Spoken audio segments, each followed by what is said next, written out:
Happy birthday, Eric. Of course, most of what I know about you is from when you were a kid.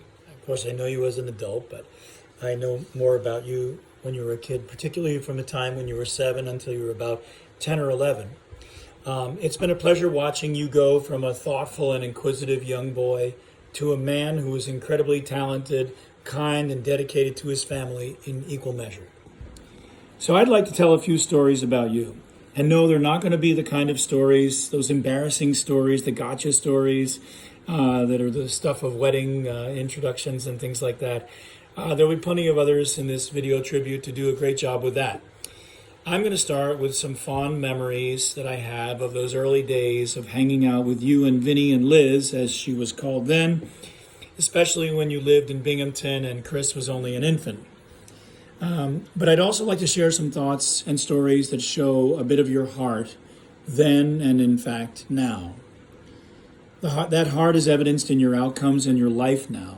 It shows how you treat your family and the people around you. So Eric, do you remember riding on the back of my ramp truck, the big white ramp truck? Yes, the ramp truck that had the big holes in it that either of you could have fallen through, you and Vinny. Thank goodness you didn't. If this had happened today, I'm sure that CPS would have a restraining order forbidding me from spending any time around you guys unsupervised. Or do you remember the time that I stuffed both of you guys underneath a convertible top of my 2-seater MG and we went to Niagara Falls? We had a great time. And of course, there was riding on the lawn on the hood of on an automotive hood behind the tractor. Do you remember saying, "Oh no," and then rolling your eyes? You were always the champion and sticking your tongue out the least. You knew how the game was played and you were determined to win. It may have taken an electron microscope to determine who was the winner, but you usually beat Vinny and me, and I even made up the game, but you were really good at it. Do you remember Uncle Frank and I playing catch with you? I'm not talking about playing ball with you. I'm literally talking about playing catch with your body. I guess my point is, through all the adventures that we had, you were fearful like anyone should be, but you were always the most intrepid. You were a little scared of the antics that we came up with, but you always got up your courage and you gave it a try. You set the bar pretty high for Vince and then later Liz, who of course had to give it a try too so that they didn't look like they were chicken. Do you remember the intricate designs that you used to do on Microsoft Paint? This was really the beginning, to my mind, of your engineering mind and your ability to focus intensely and intently on the creative process. I'm quite sure that these early efforts set the foundation for your later success on a professional level. Do you remember that house that you designed? I remember. Your mom told me about it and then showed me this incredibly intricate design with different rooms and it was just the coolest little thing done on the very elemental software.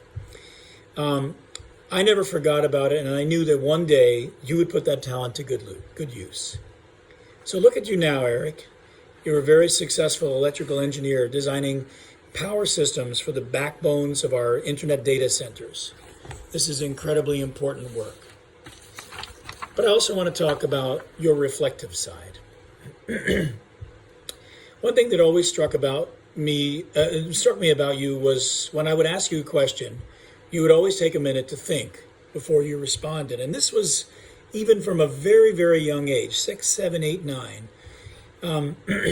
I think in your own way, it was important to you to figure out what was right and what you thought about a topic before you opened your mouth. That's a really laudable quality. I remember the day that I called you to tell you that Grandpa Egan had passed away. You burst into tears instantly. It was like an ignition. Like you'd been sitting there waiting for the phone call. You knew nothing that it was going to happen, but you instantly erupted into tears. Do you remember Mr. Control? I remember him. Who can imagine a 9-year-old who could put his mind into a state in which he was completely immune to the skills of a world-class tickler uncle. Maybe you were Mr. Control because you felt like you had to stay steady and be there for your siblings. Clearly, Eric, you did a great job because they have all turned out to be amazing people, just like you. So it's hard to imagine that lordy, Eric's 40. Fortunately, your mother and I have not been afflicted with this age disease you seem to have come down with, so soon we will all be the same age. You've worked hard and spread a lot of goodwill in your first 40 years. You will see that in your 40s, during your 40s, life and your loved ones will be sending a lot of that good stuff back in your direction. Happy 40th, Eric, and may there be many, many more. Happy birthday!